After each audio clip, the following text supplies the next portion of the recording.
دینار۔ ان دنوں عراق کے صحراؤں میں یہ خبر گرم تھی کہ آدمزاد کسی نئے شہر کی بنیاد رکھنے والے ہیں۔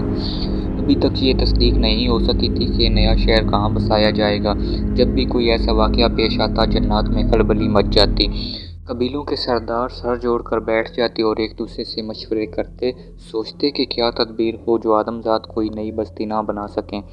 اس وقت میرا لڑک پن تھا اور میری عمر زیادہ نہیں تھی، صرف 100 سال تھی، مگر تمام واقعات مجھے اچھی طرح یاد ہیں۔ ایک شام کا ذکر ہے جب میری ماں سہیلوبہ گھبرائی ہوئی سی کھنڈرات میں داخل ہوئی۔ مجھ پر نظر پڑتے ہی اس نے مجھ سے پوچھا، اے دینار، کیا تو نے اپنے باپ اخزم کو کہیں دیکھا ہے؟ نہیں اے میری ماں، میں نے جواب دیا۔ پھر دریافت کیا، تو مجھے کچھ پریشان سی لگتی ہے، کیا بات ہے؟ تو نے ٹھیک سمجھایا دینار، میری ماں نے تصدیق کی اور کہنے لگی، ابھی تو بچی ہے اس لیے شاید میری پریشانی کی وجہ نہ سمجھ سکے۔ اپنے باپ اخزم اور بھائی یوسف کو آ جانے دے، پھر بتاؤں گی کہ میں نے انبار میں کیا دیکھا اور کیا سنا ہے۔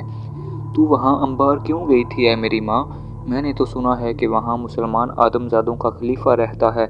میں نے حیرت کا اظہار کیا۔ ہاں، انبار ہی خلیفہ ابو جعفر عبداللہ المنصور کا شہر ہے۔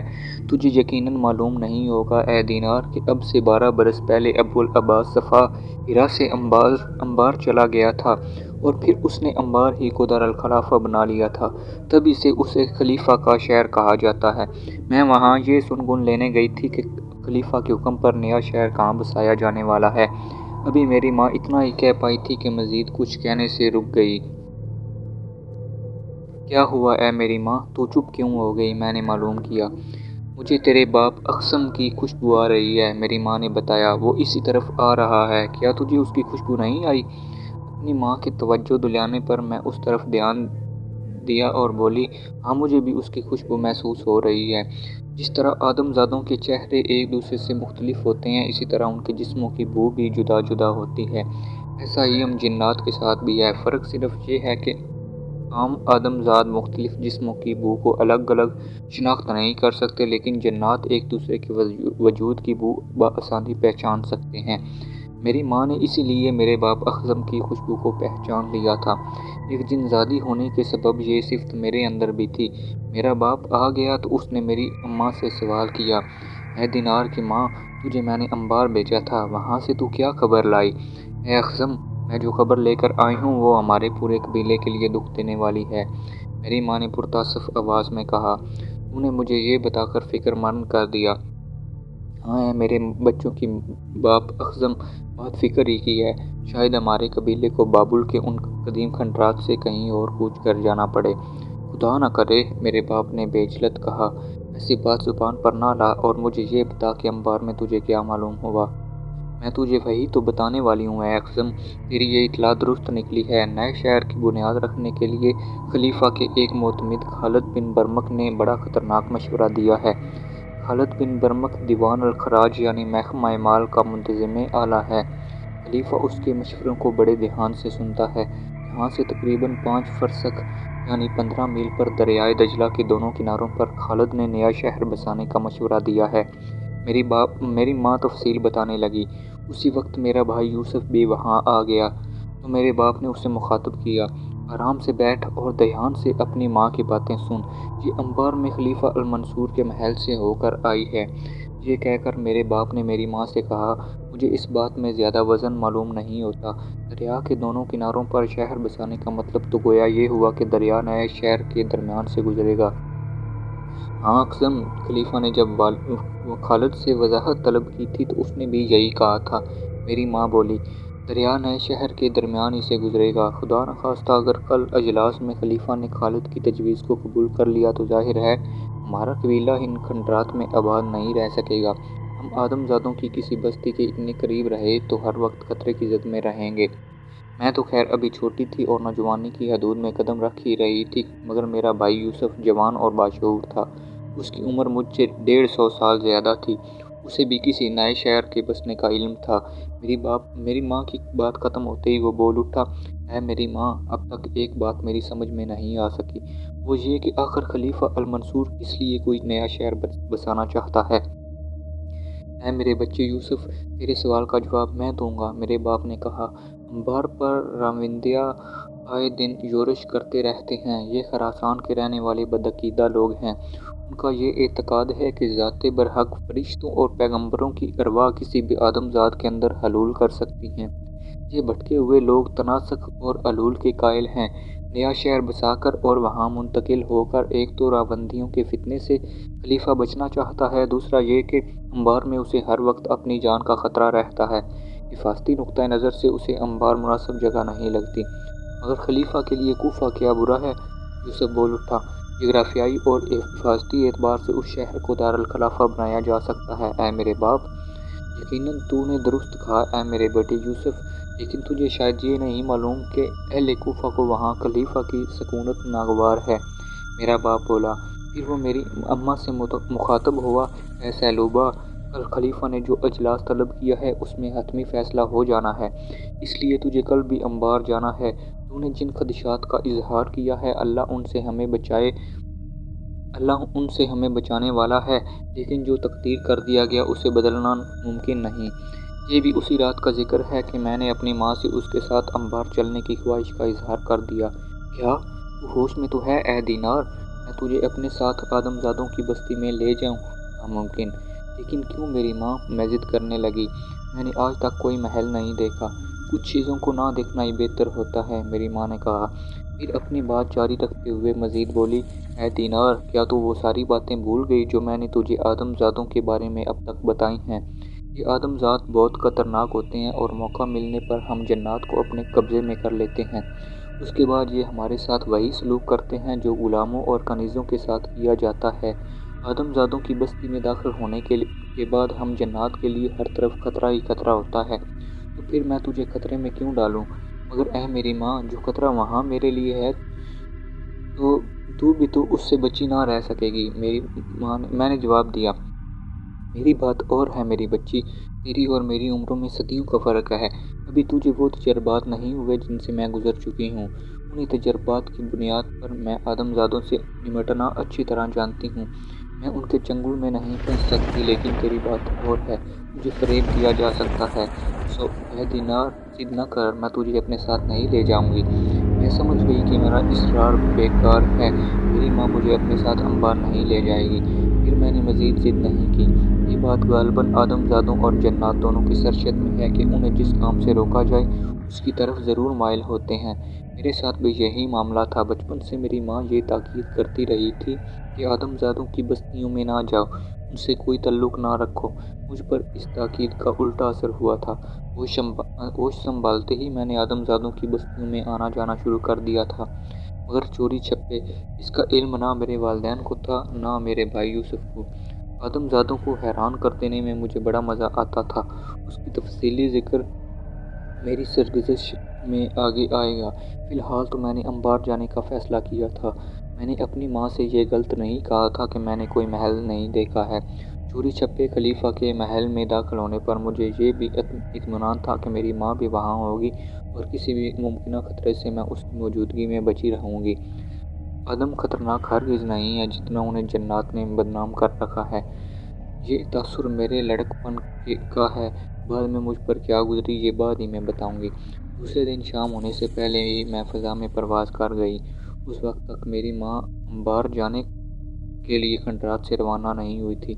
مجھے ابھی فضا میں منڈلاتے رہنا تھا تاکہ ماں کا تعاقب کر سکوں۔ اس کے لیے مجھے زیادہ دیر انتظار نہیں کرنا پڑا۔ مجھے اندازہ تھا کہ اپنی ماں سے کتنے فاصلے پر رہ کر اس کا تعاقب کرنا ہے۔ اس احتیاط کی وجہ میرے وجود کی مخصوص خوشبو تھی جسے محسوس کر کے وہ میری موجودگی سے باخبر ہو سکتی تھی۔ اپنی ماں کے تعاقب کا ایک سبب یہ تھا کہ میں پہلے کبھی انبار نہیں گئی تھی۔ اپنی ماں کے پیچھے کچھ فاصلے سے میں فضا میں تیرتی ہوئی انبار پہنچ گئی۔ دور ہی سے مجھے خلیفہ کے محل کے گنبد و مینار نظر آ گئے۔ میری ماں اس طرف بڑھ رہی تھی۔ چند لمحے بعد میں محل کے اندر تھی۔ پرتعیش زندگی گزارنے والا خلیفہ المنصور کا محل دیکھ کر میں دنگ رہ گئی۔ غریب آدم زادوں کی بستیوں اور اس محل میں زمین آسمان کا فرق تھا۔ محل میں ہر طرف جیسے رنگ ہی رنگ بھرے ہوئے تھے۔ اس کا سبب مختلف رنگوں کے ریشمی پردے تھے جنہوں نے در و دیوار کو ڈھانپ رکھا تھا۔ میں محل کے سحر میں ایسے گم ہوئی کہ احتیاط کا دامن ہاتھ سے چھوٹ گیا۔ اس وقت میں چونکی جب ایک آشنا آواز میری سماعت سے ٹکرائی۔ مجھے معلوم تھا اے دینار کہ تو باز نہیں آئے گی۔ یہ میری ماں سہلوبہ کی آواز تھی۔ ماں میں ہکلا کے رہ گئی۔ میرے ساتھ ساتھ رہ، میری ماں نے کہا۔ تو جو کچھ دیکھے اور سنے اس پر کسی تبصرے کی ضرورت نہیں۔ میں ایسا ہی کروں گی، میں نے یقین دہانی کرائی۔ کاش تو مجھے ادھر آتے ہوئے راستے میں نظر آ جاتی تو تجھے وہیں سے واپس کر دیتی، مگر اب کچھ نہیں ہو سکتا۔ میری ماں کے لہجے میں تعصب تھا۔ میں کچھ نہ بولی اور خاموشی سے اس کے ساتھ محل کے دیوان میں پہنچ گئی۔ خلیفہ المنصور آ چکا تھا اور اجلاس شروع ہونے والا تھا۔ میں نے پہلی بار مسلمانوں کے خلیفہ کو دیکھا تھا۔ اس کا رنگ گندم گوں تھا اور قد لمبا، دونوں رخسار قدر نحیف تھے۔ مجموعی طور پر اس کی شخصیت متاثر کن نہیں تھی، لیکن جب وہ کچھ دیر بعد بولا تو میری رائے بدل گئی۔ اس کی بھاری گونجدار سی آواز میں بڑا رعب و دبدبا تھا، یوں جیسے اسے خلیفہ ہونے کا پوری طرح احساس ہو۔ اس اجلاس میں مجھے معلوم ہوا کہ خالد بن برمک ہی کی تجویز پر خلیفہ نے اس کے بتائے ہوئے مقام کا جائزہ لینے کچھ لوگوں کو بھیجا تھا۔ وہ بھی اس اہم اجلاس میں موجود تھے جو وفد بھیجا گیا تھا۔ اس کے نگران موسیٰ بن کعب نے خلیفہ المنصور کے پوچھنے پر بتایا۔ وہ ایک ایسا مقام ہے جہاں پر کشتیوں کے ذریعے شام، رقہ، مصر اور مغرب کے مختلف شہروں سے رسد آ سکتی ہے، نیز چین، ہند، بصرہ، وسط، دیار بکر، روم اور موصل سے دریا کے راستے ارمینہ اور اس کے ملحقات سے ویلا بخوبی پہنچ سکتا ہے۔ ہمیں یہ بتا اے موسیٰ کہ اگر اس جگہ شہر بسایا جائے تو کیا وہ دشمن کے حملے سے محفوظ رہ سکے گا؟ خلیفہ المنصور نے سوال کیا۔ اے امیر المؤمنین، یقیناً، موسیٰ بن کعب نے جواب میں کہا۔ اپنے یقین کی وضاحت کر، خلیفہ المنصور نے حکم دیا۔ جسور اور قناطیر، جو چیز پانی پر اترنے کی غرض سے بنائی جائے، مثلاً پل، باندھنا وغیرہ، کے سوا اس مقام کو کسی ذریعے سے عبور نہیں کر سکتے۔ اے امیر المؤمنین، موسیٰ بتانے لگا، جب آپ ان کو منقطع کر دیں گے تو دشمن بے بس ہو جائے گا۔ آپ بصرہ و کوفہ اور واسط و موصل کے درمیان میں دریائے خشکی اور پہاڑ کے قریب مقیم رہیں گے۔ ہمیں یوں لگتا ہے کہ اس جگہ ایک ایسا شہر تعمیر ہونے والا ہے جو صدیوں قائم رہے گا۔ دنیا جب بھی اس شہر کا ذکر کرے گی تو اسے تعمیر کرانے والے کا نام بھی ساتھ میں لے گی۔ خلیفہ منصور کی رعبدار آواز دیوان میں خاص میں گونجی، اور ہم بے نفس نفیس اس مقام کا معائنہ کر کے اپنا فیصلہ سنائیں گے۔ اگر ہمارا فیصلہ وہاں شہر بسانے کے حق میں ہوا تو کل ہی موقع پر سب کو آگاہ کر دیا جائے گا۔ پھر خلیفہ المنصور نے اجلاس برخاست کر دیا۔ میری ماں نے مجھے چلنے کا اشارہ کیا اور میں اس کے ساتھ محل سے باہر آ گئی۔ فیصلہ تو آج بھی نہیں ہوا ہے میری ماں، میں نے اپنی ماں کے ساتھ ساتھ انبار سے بابل کی طرف پرواز کرتے ہوئے کہا۔ ہاں اے دینار، لیکن مجھے خلیفہ کی باتوں سے ایسا لگتا ہے کہ اسے تجویز کردہ مقام پر نیا شہر بسانے میں دلچسپی ہے، میری ماں بولی۔ تم نے دیکھا نہیں کہ وہ کس طرح شہر بسانے پر خوشی کا اظہار کر رہا تھا؟ اس سے پہلے کہ خلیفہ اس جگہ نیا شہر بسانے کا حکم صادر کر دے، ہمیں اپنے تحفظ اور مستقبل کے بارے میں کچھ نہ کچھ سوچنا پڑے گا۔ ہمارے قبیلے کی نئی نسل کو آدم زادوں کی کسی بستی سے اس قدر قریب نہیں رہنا چاہیے۔ مجھے معلوم ہے کہ میری عمر کے جنزادوں اور جنزادیوں کو جنات کی نئی نسل میں شمار کیا جاتا تھا۔ اپنی ماں کے خیالات اور آدم زادوں کے متعلق خدشات سے ہرچند مجھے اتفاق نہیں تھا، اس کے باوجود میں نے اپنے اختلاف کے اظہار سے گریز کیا۔ اس کا سبب اپنی ماں کی خوشنودی حاصل کرنا بھی تھا تاکہ وہ میرے باپ اخزم سے میری حالیہ نافرمانی کا ذکر نہ کرے۔ پھر یہی بات میں نے اپنی ماں سے کہہ بھی دی۔ اے دینار، اگر تجھے اپنے باپ کی عزت کا اتنا ہی خیال ہے اور تو اس سے ڈرتی ہے کہ اسے تیری نافرمانی کا پتہ نہ چل جائے، پھر آئندہ ایسا کبھی نہ کیجیے۔ تجھے میں جو نصیحت کرتی ہوں وہ تیری بھلائی کے لیے ہے۔ کیا تجھے اس بات پر فخر محسوس نہیں ہوتا کہ تیرا باپ اخزم ان 60 جنات میں سے ایک ہے جو سب سے پہلے ایمان لائے؟ کیوں نہیں ہے میری ماں، میں اپنے نیک باپ پر فخر کرتی ہوں اور جانتی ہوں کہ ہمارے قبیلے والوں نے اسی وجہ سے اسے اپنا سردار بنایا ہے۔ میرا جواب سن کر میری ماں خوش ہو گئی اور کہنے لگی، یہ بات تیرے میرے درمیان ہی رہے گی کہ تو بھی انبار گئی تھی۔ تو کتنی اچھی ہے میری ماں۔ میں یہ کہہ کر غیر ارادی طور پر اس سے لپٹ گئی اور پھر فوراً ہی مجھے اپنی غلطی کا احساس ہو گیا اور اسے چھوڑ دیا۔ چند ہی لمحوں میں ہم خاصی بلندی سے بہت نیچے آ گئے تھے۔ میں یہ بھول گئی تھی کہ فضا میں پرواز کرتے ہوئے ایسا نہیں کرنا چاہیے۔ اسی رات میرے باپ نے بعد نماز عشاء قبیلے کے سرکردہ جنات پر مشتمل اجلاس بلا بھیجا۔ مقررہ وقت پر میرے باپ کی صدارت میں وہ اجلاس شروع ہوا۔ اس اجلاس میں جنات کی نئی نسل کو مدعو نہیں کیا گیا تھا، پھر بھی میں نے اپنے تجسس کے تحت اس کی پوری کارروائی دیکھی اور سنی۔ میں ایک شکستہ دیوار کے پیچھے چھپ گئی تھی۔ آدم زاد صحرا میں کوئی نیا شہر بسانے والے ہیں، اس کا علم اجلاس میں شریک تمام ہی جنات کو تھا۔ میرے باپ نے اجلاس بلانے کی غرض و غایت بیان کی اور خلیفہ المنصور کے عزائم سے جنات کو آگاہ کیا۔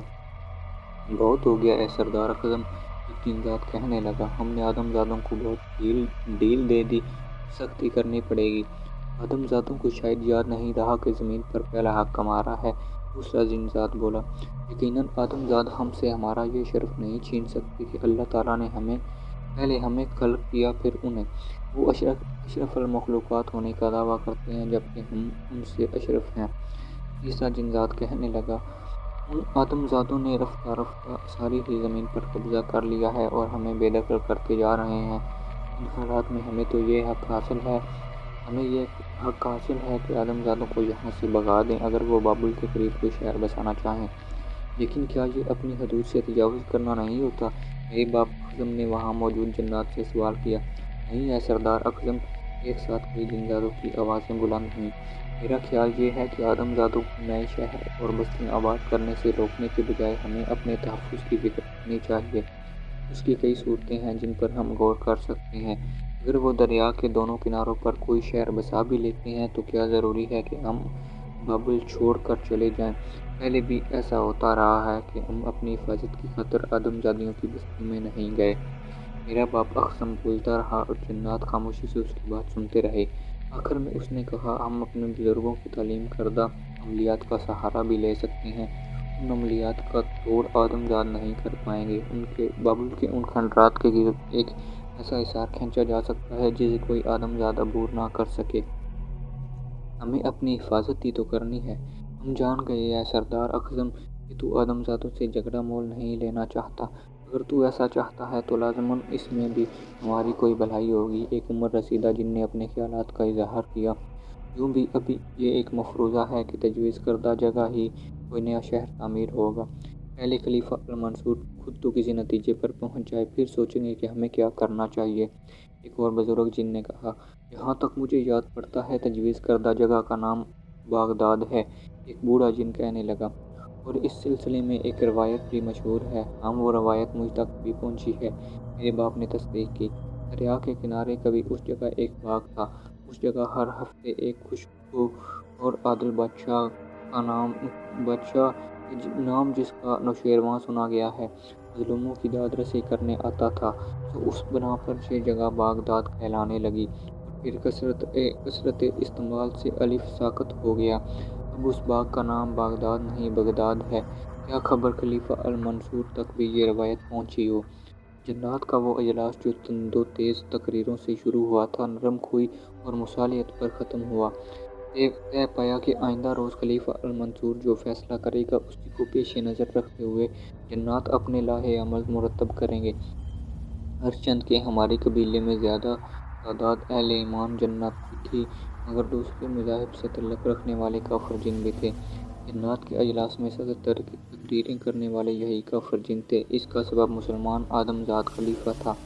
اہل ایمان کے خلاف اپنے اندر چھپی نفرت کو وہ دبا نہیں سکے تھے۔ انہیں نفرت کے اظہار کا موقع مل گیا تھا۔ دراصل انہیں آدم زادوں سے نہیں مسلمانوں سے نفرت تھی۔ اس کے باوجود کافر جن میرے باپ کی بہت عزت کرتے تھے۔ رواداری، اخوت و مساوات کے اصولوں پر عمل نے سارے قبیلے میں میرے باپ کو مقبول بنایا ہوا تھا۔ پھر اگلے روز وہی ہوا جس کا خدشہ تھا۔ خلیفہ المنصور نے مجوزہ مقام کا جائزہ لیا اور وہاں اپنا دارالخلافہ بنانے کے عزم کا اظہار کر دیا۔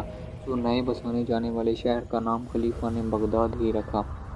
بغداد شہر کے سنگ بنیاد رکھے جانے کی تقریب میں کسی جن کو اجازت نہیں تھی۔ یہ حکم میرے باپ اور سردار قبیلہ اقسم ہی کی طرف سے جاری کیا گیا تھا۔ اس حکم کا مقصد یہ تھا کہ آدم زادوں اور جنات کے درمیان مارکہ آرائی کی نوبت نہ آئے۔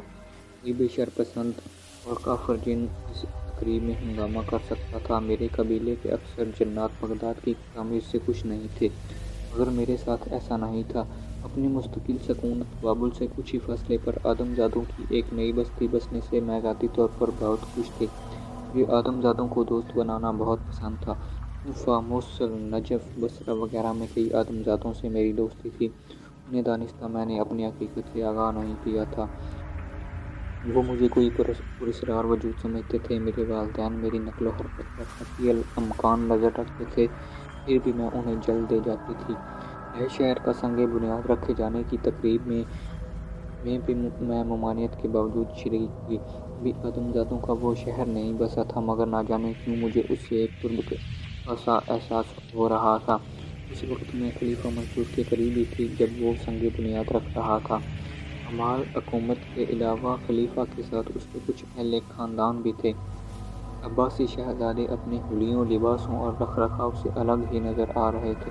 ان میں المحمدی، محمد، صالح، سلیمان وغیرہ سبھی شامل تھے۔ خلیفہ المنصور کے 10 بیٹے تھے۔ وہ سب اس وقت اپنے باپ کے ساتھ تھے۔ بیٹوں کے علاوہ خلیفہ کی ایک بیٹی عالیہ بھی ہے۔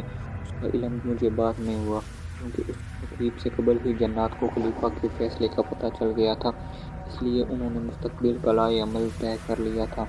بابل کے کھنڈرات میں آباد جنات نے فی الحال وہیں سکونت پذیر ہونے کا فیصلہ کیا تھا۔